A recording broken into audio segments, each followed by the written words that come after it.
All right, sir. Say your name for the record. Thomas Roper, hi.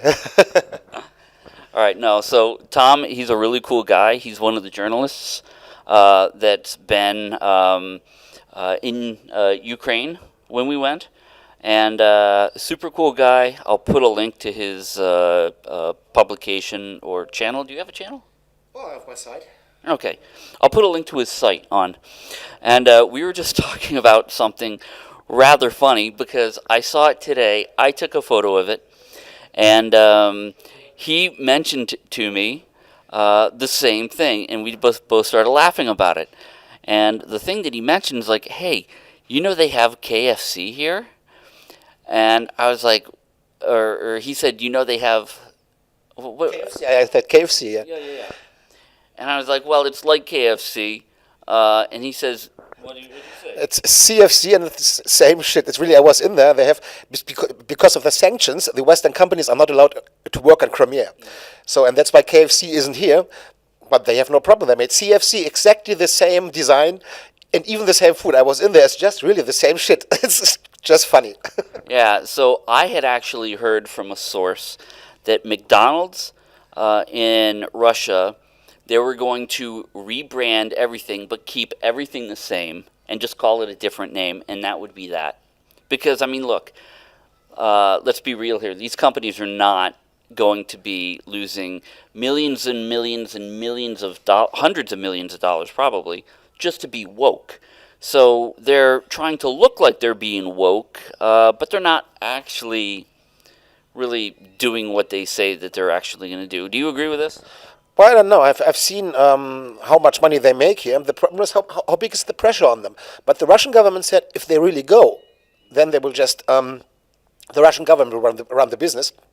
Because McDonald's, for example, I think 95% of the products are local products from Russia, so it's no problem for them. It's really, and that's why the government said, if they go, let them go. We take it over and we go on running. So it may be even will stay McDonald's or Mac Russia. Then I don't know, but they will not, for the people. They will not change very much.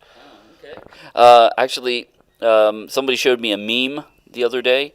It said it was like the building with an M, and it said Pel, and then the M Maney, Pelmani. So, and those of you that don't know, We have the same with the shawarma. They with the took it right. those of you that don't know, pelmeni is like these little, I guess you would call them like meat ravioli. Yeah, there's something like ravioli like this. Yeah, but it's Russian. It's Siberian food. Yeah. So, anyways, but it's very popular in Russia. It's great food when you wake up with a bad hangover. Yeah, and it's very quick. Just boil it 10 minutes in the water, and that's it. Yeah, and I mean, really, you can't screw it up. You can't screw up making pelmeni. So, so what do you think about the trip so far? Really interesting. It was impressive to go to Ukraine. Yeah, well, I wrote a lot about it, and for me, the biggest impression were the people who are afraid. There are people who are pro-Russian and they are afraid to say it. This was really big because, well, they came, I know Russian, and they came just and talked to me, and they really, the problem is that people are afraid. The people who are against the Russian operation, they are allowed jumping in front of the camera, screaming at the soldiers, and the people who are against, who are supporting it, they are quiet and afraid. They are afraid that the Russians go and then repression starts again, like after 2014. So this was impressive. I didn't expect that. What else? Anything else noteworthy? Well, what also was interesting yesterday, when the Americans were not able to go somewhere, we went to Melitopol, and this is nearly 100 kilometers from the border, so inside the country. And what was interesting, we even on these 200 kilometers didn't see any damage. There was no fighting. It was really even the city was clean. Not a broken window. Only in the entrance of the city there were two filling stations, gas stations. They were a little bit spoiled, but that's it. So really, what was impressive, if a city declares they don't want to fight, the Russians go in and that's it. Not a shoot. Right. So this is really was impressive. I thought there would be some damage at least, but there was nothing. One of my really, really pro-Ukrainian friends, he's from Kiev. He wrote me a message today, and let me read you the message, and I'll tell you my response, and I just want to know if you have the same I guess understanding. He writes, "Hey Mark, what are you doing, man? You've been to Ukraine and you don't know Russian, so you're not brainwashed for sure. You know people are dying, children are dying, same children as yours. Yesterday Russians were bombing a district in Kiev where I lived for 12 years. You did a good thing in Florida against corrupt policemen. Now you work for people a million times more disgusting. You're doing something very wrong." So my response to this was, people dying is terrible for sure. I'm not working for anybody, but I can see both sides. I just wish the leaders could come to a solution without anybody dying. A compromise would be very easy, but nobody will do it. It's insanity. As I see it, there are two main issues, Donbass and the Ukraine alliance with the United States and NATO. Let's face it, the Ukrainians hate the people of Donbass. If they hate them so much, why not just give them their independence and be done with them? That's the solution to problem number one. The second problem, let's be honest and consider American history and destroying nations. If Mexico were to set up an alliance with the Russian and Chinese militaries, we both know honestly what would happen.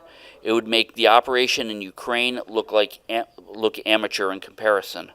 The U.S. would kill tens of thousands of innocent people without a second thought to protect democracy. I understand Zelensky's desire to be a part of NATO, and I understand Putin's point that he wants a neutral government. But right now, Ukraine is a piggy bank for crooked U.S. politicians and Ukrainian oligarchs. And politicians and the Ukrainian government will do anything that the USA wants. And that's exactly the situation that is happening now. America is just as culpable for the deaths of innocent people for their meddling around the world. Of course, you live there now. He lives in America. He lives in California. Of course, you live there now, and life is easy. So it's easy to overlook the criminality of the American government. I send my love to you and your sister, and my love and well wishes to the Ukrainian people. I can only hope that a solution will be reached. I think Zelensky has too much to lose in compromising. And what do you think on my take of this? Straight up, honestly. Yeah, well, it's right. The only thing is Zelensky has nothing to decide. Let's face it, Zelensky is a puppet. Yeah, he's a puppet of the American government. Also, let's face it, the Russians said since at least 15th of December, when they started these negotiations about security guarantees, they said openly, we need the security guarantees, we need a neutral Ukraine, no NATO bases there and so on. If not, we have to make a military technical reaction. This was said publicly. And I don't know what Putin told Biden when they met and Lavrov told Blinken when they met. But I think they were, behind closed doors, they were much more open. The US knew what would happen, and they could have gone to this compromise. They could have said, okay, fine, we don't want any dead people, let's make Ukraine neutral. This is anywhere better to have such a buffer between NATO and Russia, would be a good idea. But no, they said no, knowing that Russia then has to react. Yeah. So, absolutely agree. You know, it's funny that you say that about the buffer, because just the other day, some war hawk political pundit in America said, well, Russia's going into Ukraine, they're bombing right near Poland, right near the Polish border. Now there's no buffer between NATO, and they're all freaking out about it. But that's exactly what Putin is trying to prevent. And it's my opinion, he does not want Ukraine. He wants Ukraine. What for? Exactly. It's a corrupt dump and lots of Nazis. And let's be honest, Russia was quite destroyed in the 90s after the Soviet Union. In the last 20 years, really, Russia was rebuilt, and when you go there, it's mostly a modern country. Mm-hmm. Going to Ukraine reminded me of the 90s in Russia. The roads are really bad. The houses are in bad conditions. Everything is really, so it will take so much money to rebuild this country. Mm-hmm. Yeah. Yeah, and again, Russia wants a buffer between NATO and himself. So to annex Ukraine is for Russia, it's not an option. Right. So And they even don't want a really pro-Russian government. They just want a neutral one. They just want to. That's the whole point. Yeah, Putin already in before the Maidan, when all this shit that happened.